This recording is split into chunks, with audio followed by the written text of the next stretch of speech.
This story is titled, After My Partner Announced That Committed Relationships Were Limiting and I Should Feel Lucky to Be Part of Her Arrangement. I said nothing, but within 72 hours, I initiated legal proceedings and contacted her minister uncle. Half a year later, she arrived crying at my home with my preferred recipe. Hey Reddit, I've been thinking about sharing this story online for a while now, but here we are. What happened to my marriage still feels surreal, even 8 months later. 4 years of what I thought was a solid relationship completely destroyed because my wife became convinced that monogamy was an oppressive social construct. This all went down about 8 months ago, and her life has completely imploded since then. The cherry on top? She thought showing up at my house with my favorite homemade pizza would somehow fix everything that had happened. Let me give you some background first. My name is Tyler. I'm 28 years old, and I got married to Jessica back in 2020. She was 27 at the time, and we'd been dating for 3 years before we tied the knot. We had what I'd call a good wedding. Both families were involved and supportive. Everything felt right. After we got married, we moved into the house that I'd bought back in 2019, so we had a solid foundation to start our life together. I work as an electrician and make decent money at it. Jessica does freelance photography and handles most of the household management stuff.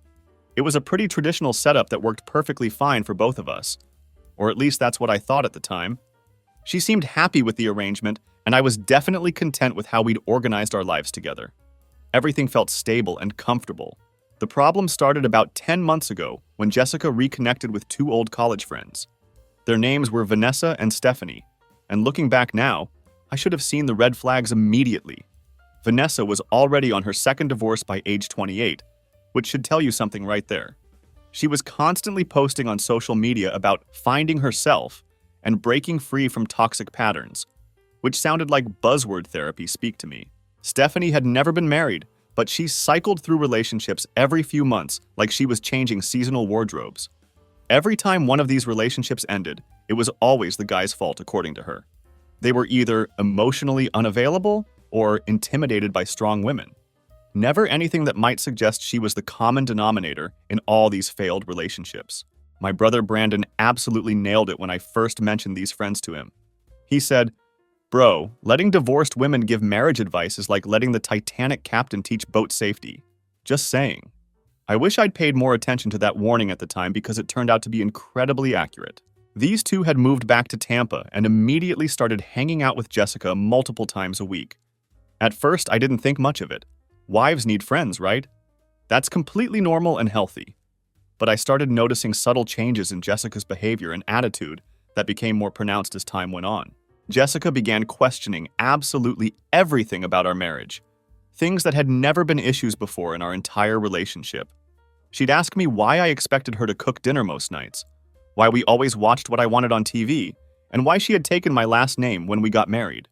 These were all things that we discussed and agreed upon when we were setting up our household, but suddenly they became evidence of some kind of oppression that I was apparently inflicting on her without even realizing it.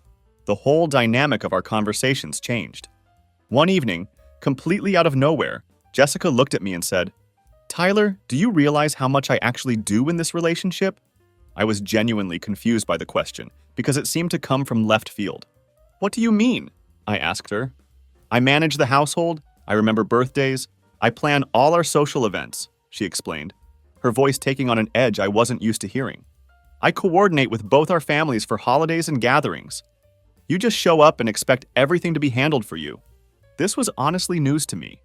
While it was true that Jessica handled some of those things, I was responsible for all our finances, every aspect of home maintenance, anything related to our cars, insurance, taxes, and I was even making the payments on her car.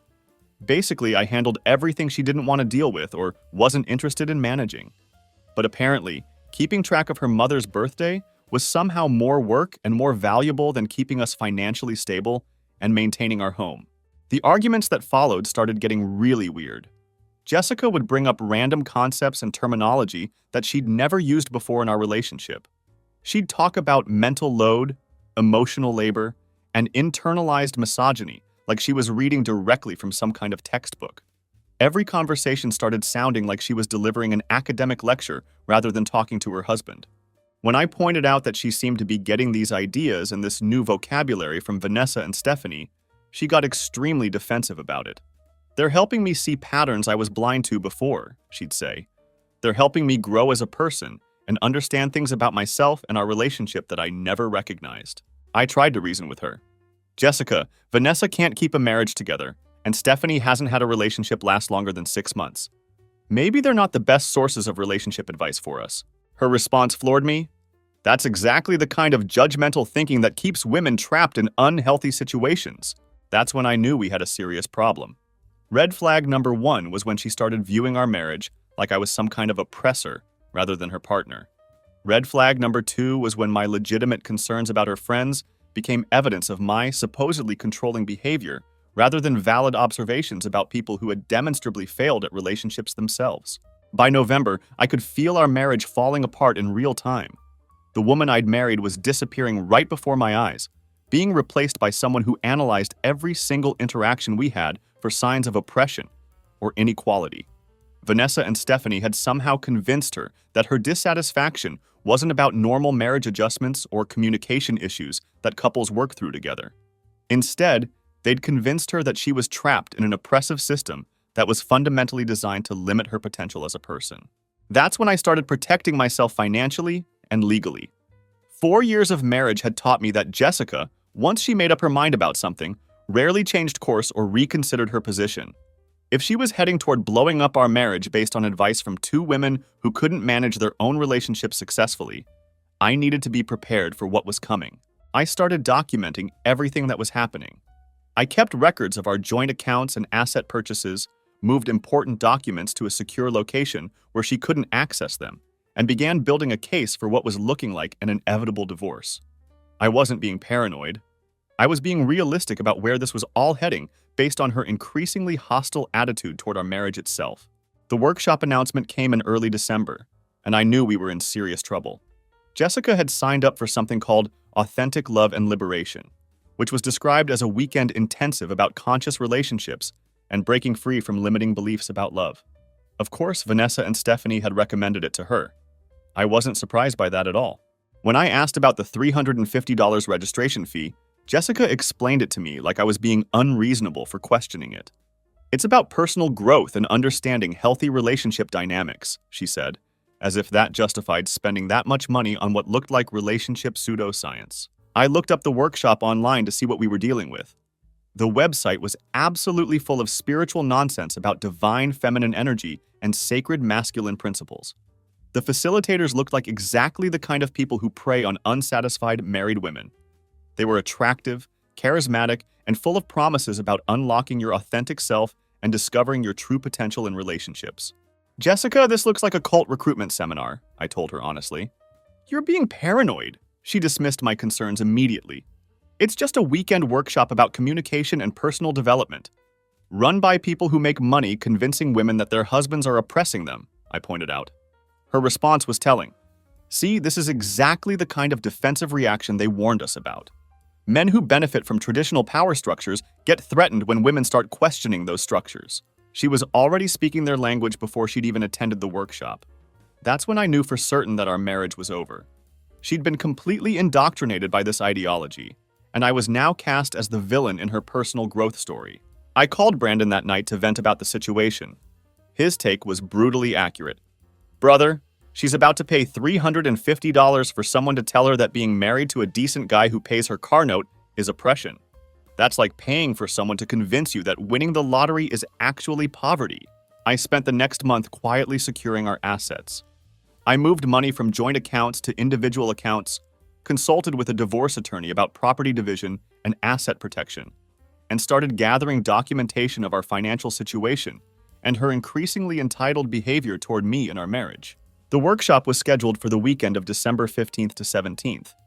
I knew that whatever came back from that weekend wouldn't be the woman I married. I was preparing myself for the worst possible outcome. Wednesday, December 18th, was the day my marriage officially ended. I came home from work around 6:30 p.m., expecting to hear about Jessica's weekend of personal growth and enlightenment. Instead, I walked into what looked like she'd been preparing a presentation for the United Nations. The kitchen table was completely covered with workshop materials, printouts, and notebooks. Her laptop was open to more articles about polyamory and open relationships. The sheer volume of research she'd done was actually impressive if it wasn't being used to justify destroying our marriage. "Tyler, I need to talk to you about something important," she announced as soon as I walked in.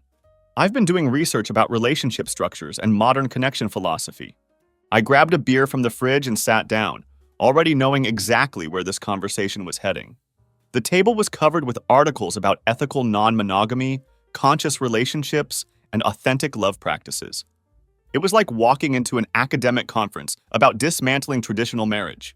"I've been thinking about our marriage and where I am in my personal growth journey," she started, sounding like she was delivering a TED Talk rather than talking to her husband.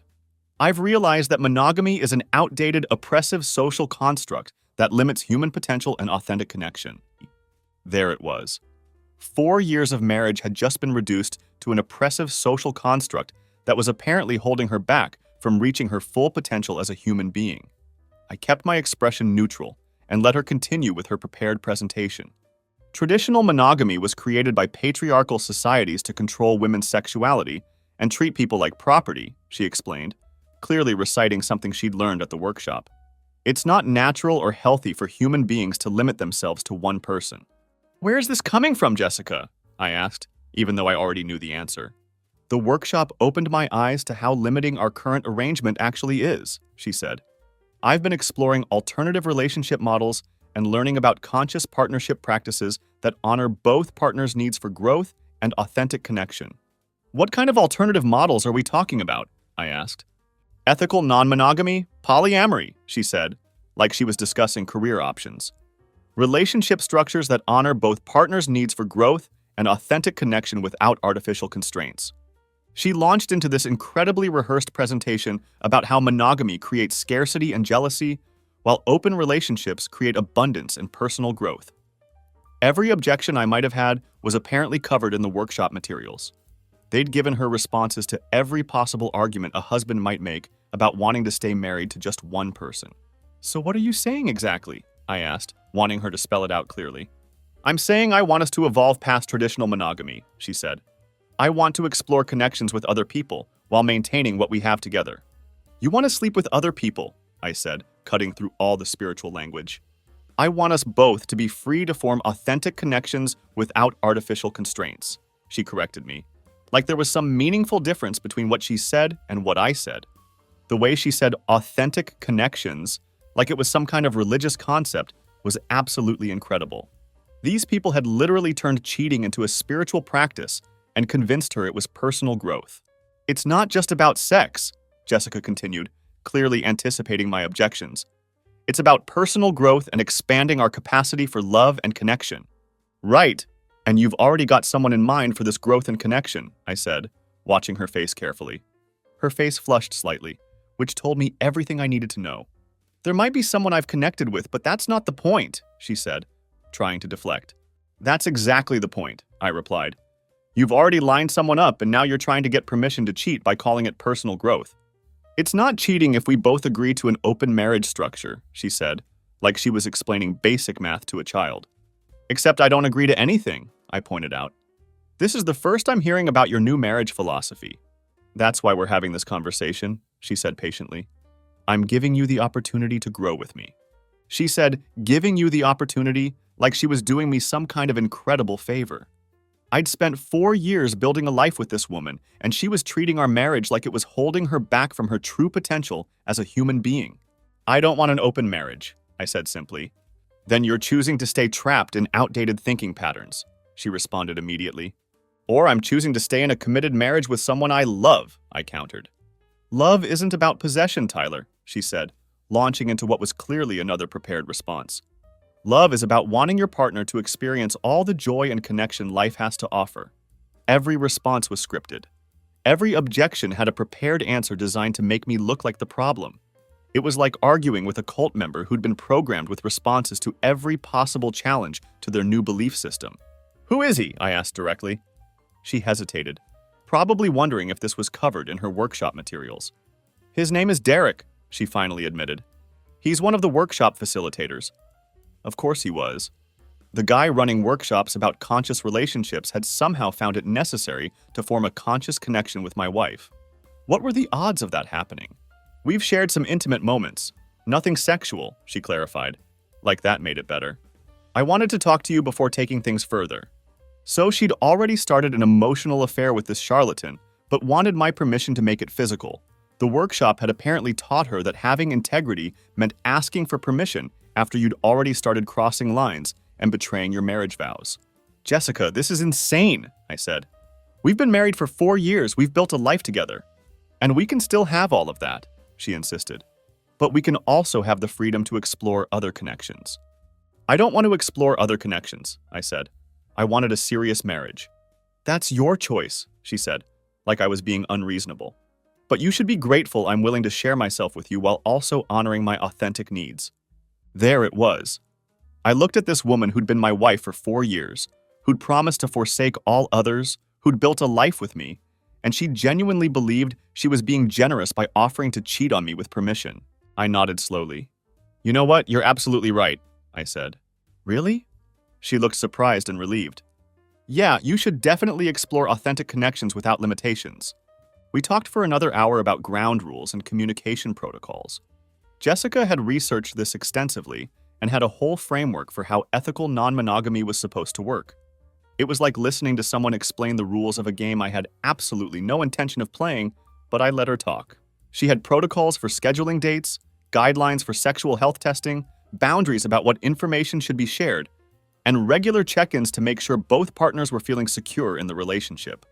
The level of organization and planning she'd put into this was actually impressive if it wasn't being used to systematically dismantle our marriage. Around 9 p.m., I told her I needed to go for a drive to process everything she'd told me.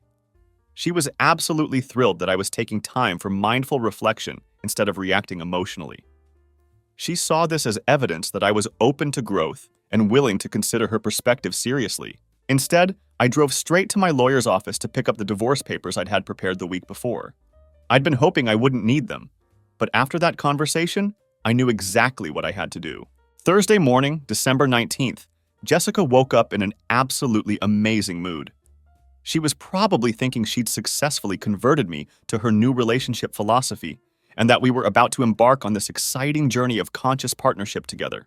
She made coffee and started talking about how excited she was for us to begin this new chapter of our marriage. I think this is going to be so good for both of us, she said, practically glowing with enthusiasm. The workshop materials have resources for partners who are new to non-monogamy. There are books, podcasts, even couple sessions with experienced practitioners. Sounds comprehensive, I said, sipping my coffee. Derek said the transition period is usually the hardest part, she continued.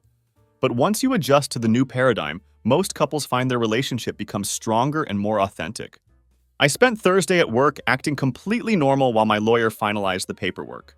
Meanwhile, Jessica spent the day texting me articles about ethical non-monogamy and had even scheduled our first relationship check-in for Sunday evening.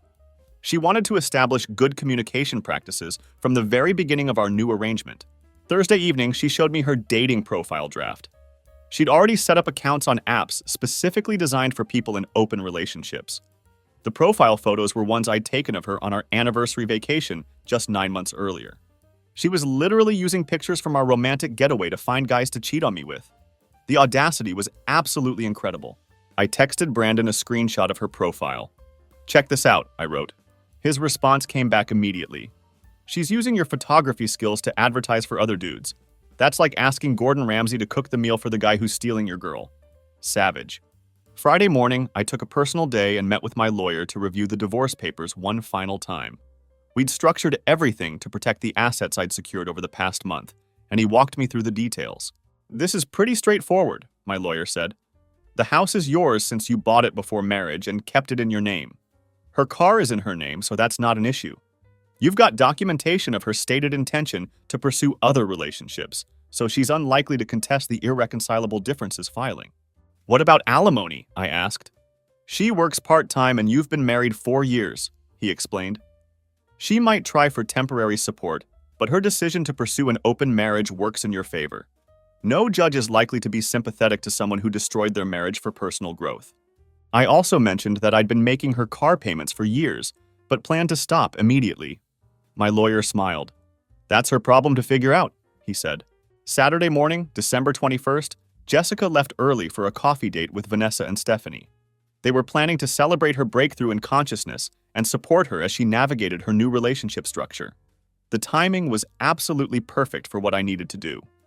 I spent the morning moving the rest of my important belongings to secure locations: documents, electronics, anything with sentimental value that I didn't want to risk losing in the divorce proceedings. I also called her car loan company and removed my automatic payment authorization.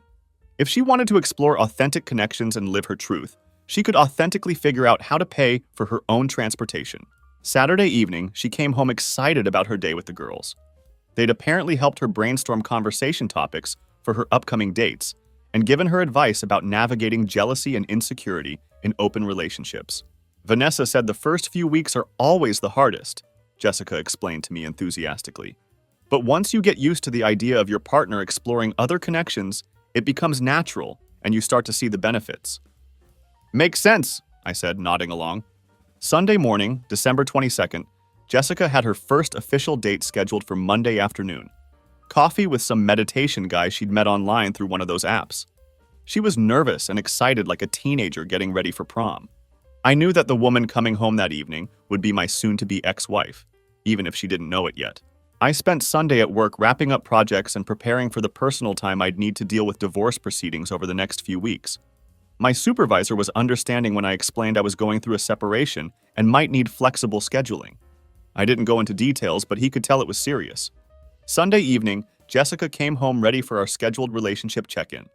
She'd prepared discussion topics about boundaries, communication protocols, and how to handle jealousy in conscious relationships. She had her notebook out and everything. I thought we could start by talking about how you're feeling about everything, she said, settling onto the couch with her materials spread out in front of her. It's important that we address any concerns or insecurities before I start actively dating other people. Actually, I have something for you, I said. I handed her the divorce papers. The look on her face was absolutely priceless. It was complete shock, like she'd been expecting a love letter and received a tax audit instead. What? What are these? Divorce papers? She stammered, staring at the documents like they were written in a foreign language. I'm giving you complete freedom to explore authentic connections without any limitations, I said calmly. The silence in our living room was absolutely deafening. Jessica stared at the divorce papers like she couldn't comprehend what she was looking at. Tyler, what the hell is this? She said, her voice rising. It's exactly what you asked for, I replied. Complete freedom from the oppressive constraints of monogamous marriage. This isn't what I wanted, she said, her voice getting higher and more panicked. I don't want to get divorced. Really? Because on Wednesday you explained that marriage is an outdated social construct that limits your potential, I reminded her. I'm just helping you escape that limitation. But I don't want to get divorced, she repeated. I want us to explore an open marriage structure. And I want a wife who doesn't need to explore other men to feel fulfilled, I said. Looks like we're incompatible. The workshop materials scattered across the coffee table suddenly looked a lot less appealing. All that research about conscious relationships hadn't included a section on what happens when your husband decides he'd rather be divorced than share you with other men. Tyler, please, can we talk about this? She said, the confidence from Wednesday completely gone and replaced by panic. We did talk about it, I said. You made it very clear that monogamy is oppressive and that I should be grateful you're willing to share yourself with me. I'd rather be with someone who wants to be with me exclusively, I continued. She was crying now, which was interesting since she'd spent the entire week talking about how liberating it was going to be to break free from traditional relationship constraints. Liberation apparently looked a lot like sobbing over divorce papers. You can't just divorce me, she said through her tears. We're married. You don't get to make this decision alone. Actually, I do, I replied calmly. This is insane, she said, her voice getting more desperate. You're throwing away 4 years of marriage because you're too insecure to let me grow as a person. And there it was, the real Jessica coming out. Not the enlightened woman seeking conscious connections, but the entitled brat who couldn't believe her husband wasn't grateful for the opportunity to share her with other men. I'm not insecure, Jessica. I'm selective, I said. I want a wife who thinks being married to me is enough. That's not fair, she protested. You're being controlling and manipulative. You want to sleep with other people, I want to be divorced, I said simply. Both of us get what we want. She spent the next hour alternating between crying, yelling, and trying to bargain with me. The workshop concepts that had seemed so revolutionary on Wednesday were suddenly just ideas she was exploring. Derek wasn't someone she had real feelings for. just someone who'd helped her think about relationship dynamics differently. I think I got carried away with some of these concepts, she said through tears. Vanessa and Stephanie made it sound so logical and empowering. Vanessa and Stephanie, the two women who can't maintain stable relationships themselves, I pointed out. I know how that sounds now, she admitted. It sounded the same way 3 months ago when I warned you about taking relationship advice from people who are terrible at relationships, I reminded her. She begged me to reconsider, to give her a chance to step back from the workshop ideas and work on our marriage. But I'd spent months watching her transform from my wife into someone who viewed our marriage as a limitation to overcome. The damage was already done. Monday morning, she was gone when I woke up. She'd left a note saying she was staying with Vanessa and Stephanie while she processed everything. The house felt peaceful for the first time in months. By Monday afternoon, my phone was buzzing with calls from her friends and family. Word had spread that we were getting divorced, and everyone wanted to know what had happened. I kept my responses simple. We'd grown apart and wanted different things from our marriage. Then Tuesday evening brought the first real consequence. Jessica called me absolutely hysterical. "Tyler, my car payment bounced," she said, crying into the phone. "The bank is saying you canceled the automatic payment." "That's correct," I said. "You can't do that! I need my car!" she protested. "You're about to be a single woman," I explained. "Single women pay for their own cars." "That's not fair. You've always made the payments," she said. "I've always been your husband," I replied. "That's about to change." "Fine, I'll figure it out myself," she said angrily. "I don't need you." She hung up on me, but I knew this was just the beginning. Jessica had never had to support herself completely, and reality was about to hit hard. The next few weeks brought a parade of consequences that Jessica clearly hadn't thought through when she was planning her journey of personal growth. But the most entertaining part was watching her toxic friends reveal their true colors when things got messy. First up was Stephanie, who apparently decided I needed a piece of her mind. I started getting text messages from her around 10 p.m. on a Thursday. "Tyler, this is Stephanie," the first message read. "Jessica told me what you did to her, and I'm disgusted. You know exactly what you did. You're abusing her by withholding financial support just because she wants to grow as a person." I responded simply, "I'm not withholding anything. I'm divorcing her." "You're being controlling and manipulative," she fired back. "Jessica is scared to even talk to you because of how you're treating her. You're disgusting, and I hope she takes you for everything you're worth." "Good luck with that," I replied, and then blocked her number. These women had convinced Jessica that she was some kind of victim and couldn't understand why I wasn't playing along with their fantasy. I sent screenshots of the conversation to Brandon. His response was perfect. "Stephanie's giving relationship advice while single is like a vegetarian giving barbecue tips. Girl needs to stay in her lane." 2 weeks later, I got an even better surprise. I was grilling burgers on my back patio around 6 p.m. when I heard aggressive knocking on my front door. I opened it to find Vanessa standing there with her arms crossed, looking like she was ready for war. "We need to talk," she announced, pushing past me into my house without being invited. "Excuse me?" I said. "I said we need to talk about what you're doing to Jessica," she said, making herself at home in my living room. "What I'm doing to Jessica is divorcing her," I said. "She's the one who wanted to sleep with other people." "You're being a controlling, manipulative man who can't handle his wife's growth," she accused. "Vanessa, you need to leave," I said firmly. "I'm not leaving until we have this conversation," she declared. "Jessica is my friend, and I'm not going to let you destroy her life." "Your friend destroyed her own life when she decided she wanted to sleep with workshop facilitators," I pointed out. "She never said she wanted to sleep with anyone," Vanessa protested. "She wanted to explore the possibility of expanding your relationship. She literally told me she'd already started an emotional affair with Derek and wanted my permission to make it physical," I said. "I know Jessica and she would never do something like that," Vanessa insisted. "The Jessica you know is the one who told me I should be grateful she was willing to share herself with me," I replied. Vanessa's face was getting red. "You're twisting everything she said to make yourself look like the victim." "I'm not twisting anything," I said. "I'm just not interested in being married to someone who thinks commitment and loyalty are oppression." "You're being deliberately obtuse," she said. "Jessica was trying to communicate about expanding your relationship in a healthy way. Healthy relationships don't involve asking your spouse to be grateful you're letting them share you with other people," I said. "That's not what she said," Vanessa argued. "Those were her exact words, Vanessa," I said. "You should be grateful I'm willing to share myself with you while also honoring my authentic needs." For the first time, Vanessa looked uncertain. "She didn't mean it that way," she said weakly. She meant it exactly that way, I said. And if you think that's how healthy relationships work, it explains why you're on your second divorce. Don't you dare bring my personal life into this, she snapped. You brought your personal life into my marriage when you convinced my wife that monogamy was oppressive, I shot back. Maybe stick to ruining your own relationships instead of other people's.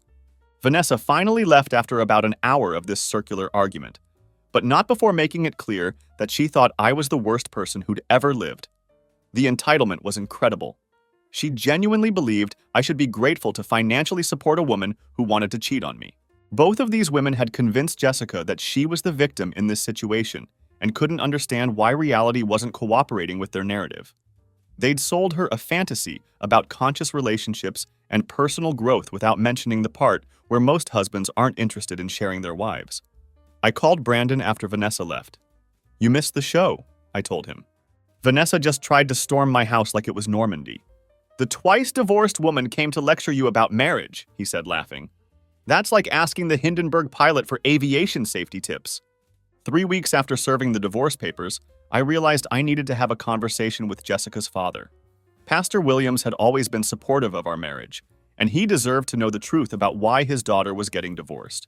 I called him on a Friday evening. Tyler, I heard about the divorce papers, he said when he picked up. What happened? Jessica said you were having communication problems and that you've been unwilling to work on the relationship. Pastor Williams, I need to be honest with you about what's been going on, I said. And I think you deserve to hear it from me. I'm listening, he said. I explained the whole situation.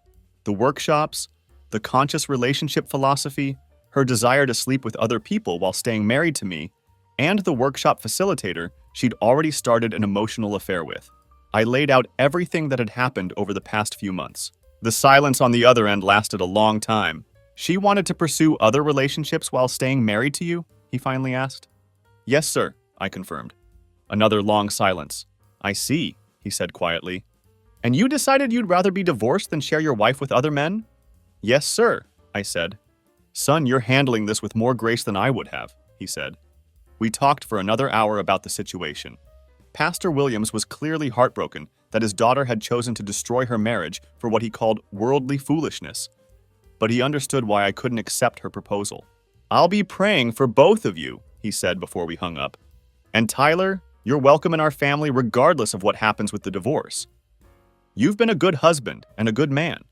Apparently, Pastor Williams had some strong words for his daughter that evening. I know this because Jessica called me at 11:30 p.m. Absolutely hysterical. You called my father?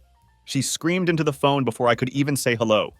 You had no right to involve my family in our private business. Jessica, you're the one who involved your family when you told them I was unwilling to work on our marriage, I pointed out. I just told him the truth about why we're getting divorced. You told him about Derek, she said accusingly. You told him about the workshop. I told him what happened, I said. If you're embarrassed about what you did, maybe you shouldn't have done it. He's furious with me, she sobbed. He said I've brought shame on our family. He said I threw away a good marriage for sinful desires. Sounds like he understands the situation pretty well, I said. This is all your fault, she screamed. If you hadn't been so close-minded about exploring our relationship, none of this would have happened. I hate you so much. She hung up on me, but I could hear her sobbing through the phone before the line went dead. The next morning, I got a text from Pastor Williams. Thank you for telling me the truth. I'm sorry my daughter put you through this. You deserve better. That same day, Jessica's car got repossessed. She'd missed 2 payments since I stopped making them, and apparently her part-time freelance photography income wasn't enough to cover a $420 monthly car payment. She called me crying, begging me to help her get it back. I can't get to work without a car, she pleaded. I can't afford to get it back on my own. That sounds like a problem you need to solve, I said. Brandon was absolutely dying when I told him about the car repossession. Let me get this straight, he said, laughing. She wanted to expand her options but ended up with fewer options? That's like trading a Ferrari for a bus pass. 8 months later, Jessica's life had completely fallen apart while mine was better than ever. Watching someone who'd been so confident about throwing away a good marriage for personal growth realize what they'd actually lost was like watching a slow-motion car crash, except I was driving a Ferrari in the opposite direction. The workshop facilitator Derek had disappeared the moment things got complicated. Apparently, guys who run seminars about conscious relationships aren't actually interested in dealing with the messy reality of destroyed marriages. Who could have predicted that? Her friendship with Vanessa and Stephanie had imploded around month 3. It turns out that toxic friends are only supportive when you're following their advice and everything's going great. When Jessica started questioning whether the workshop had been a good idea, they turned on her faster than you could say authentic connection. Her family situation was still a complete disaster. Pastor Williams had basically disowned her, and her mother could barely look at her during family gatherings. Her sister had stopped talking to her entirely after Jessica tried to explain why ethical non-monogamy was actually a valid lifestyle choice during a family dinner. The financial reality had hit her particularly hard. Without my income supporting her part-time lifestyle, she'd had to move back in with her parents and take a full-time job at a marketing firm.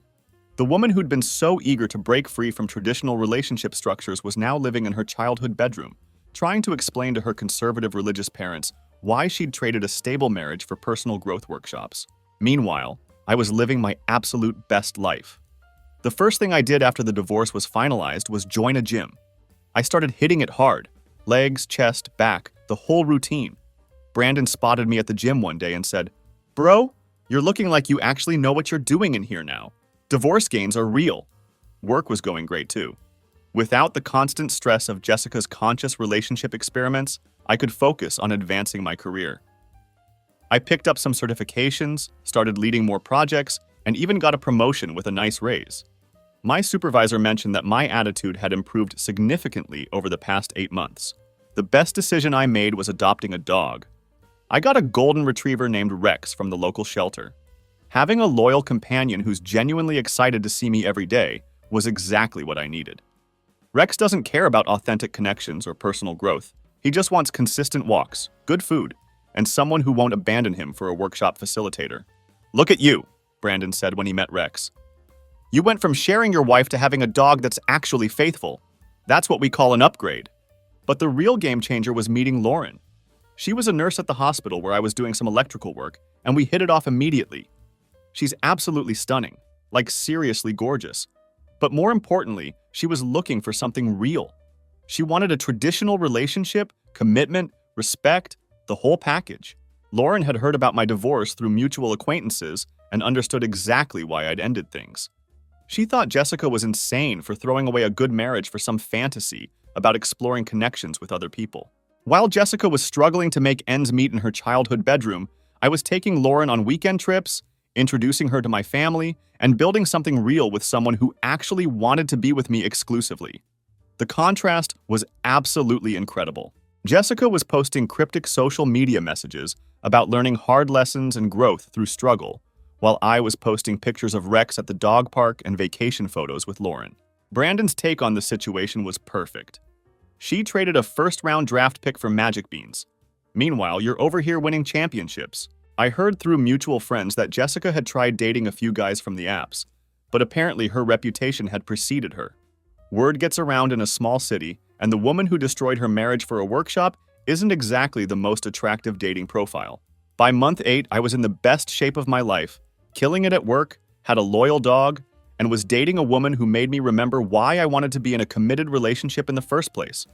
Jessica was working overtime to afford her own car payment and trying to rebuild relationships with family members who'd lost all respect for her. Then last week, I got home from the gym to find Jessica sitting on my front steps. She looked absolutely terrible. Tired, stressed, like she'd been crying for hours. Next to her was a container that I recognized immediately. "Hey Tyler, I brought your favorite," she said, holding up the container. "I made your mom's homemade pizza recipe, the one you always said I made better than anyone." I hadn't seen her in months, and she looked like she'd aged years in the past 8 months. The confidence that had carried her through our divorce conversation was completely gone, replaced by someone who looked broken and desperate. "Jessica, what are you doing here?" I asked. "I need to talk to you. Please just give me 5 minutes," she pleaded. "We don't have anything to talk about," I said. "Yes, we do," she insisted, standing up and holding the pizza like it was some kind of peace offering. "I was wrong about everything. I threw away the best thing in my life because I was stupid and selfish and listened to people who didn't have my best interests at heart. Jessica, please just let me say this," she continued before I could respond. "I've been watching you move on, seeing how happy you are, and I realize what I lost. I had a man who loved me, who provided for me, who built a life with me, and I threw it all away for a fantasy. She was crying now, holding my favorite dish like it was going to fix 4 years of marriage and 8 months of divorce. "I'll do anything to fix this," she said desperately. "I'll sign whatever prenup you want, go to whatever counseling you think we need, prove to you that I've learned from my mistakes. I know I don't deserve another chance, but I'm begging you to give me one anyway." "Jessica, I'm seeing someone else," I said simply. The look of shock on her face was complete, like she'd never considered that I might have moved on with my life. "You're dating someone?" she asked, her voice breaking. "I'm in a relationship with someone who wants to be with me," I explained. "Someone who thinks being committed to one person is a good thing, not a limitation to overcome."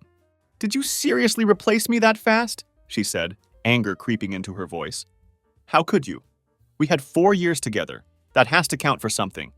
"It did count for something until you decided it wasn't enough," I said, "and wanted to explore other options." I was confused. I was manipulated by people who prey on women going through difficult periods, she said, trying to reframe the narrative.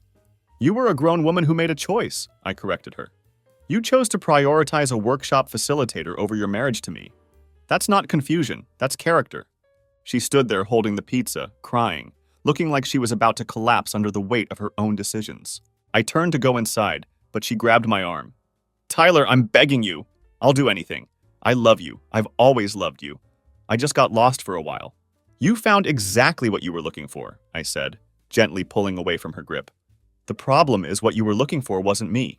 You should go. Take the pizza with you." I went inside and closed the door. Through the window, I watched her sit back down on the steps and cry for about 10 minutes before finally leaving, taking the pizza with her.